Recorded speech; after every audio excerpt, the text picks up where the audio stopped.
पूर्णिया के सम्मान में कैंची छाप मैदान में आदरणीय पप्पू यादव का चुनाव चिन्ह कैंची छाप क्रमांक संख्या 6 पर बटन दबाकर आप सब भारी से भारी मतों से विजय बनाएं। Recording by Supriya studio Madhepura. 5 साल बाद सबके मौका आयल छ हाथ में, भूल न जइह कोई जात यार बात में। 5 साल बाद सबके मौका आयल छ हाथ में, भूल न जइह कोई जात यार बात में।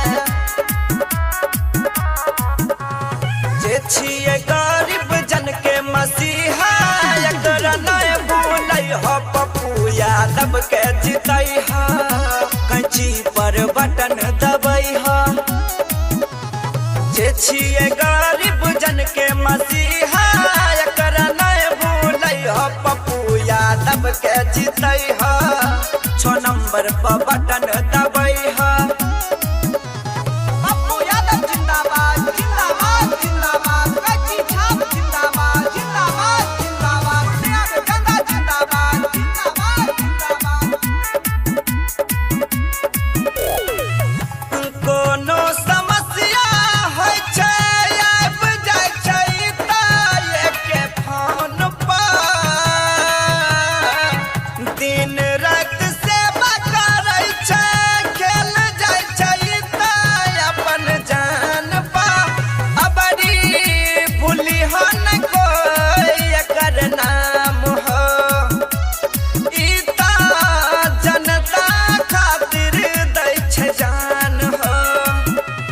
कोनो विरोधी के बात पन आई हा, पप्पू यादव के जीतै हो, पूर्णिया के सांसद बनै हा, कैंची पर बटन दबाई हा। जे छिए गरीब सबके मसीहा एकरा नहीं भूलै हो, कैंची पर बटन दबाई हा, पप्पू यादव के जीतै हा।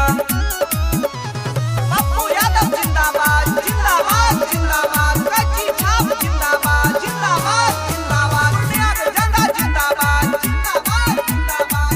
Recording by Supriya studio Madhepura.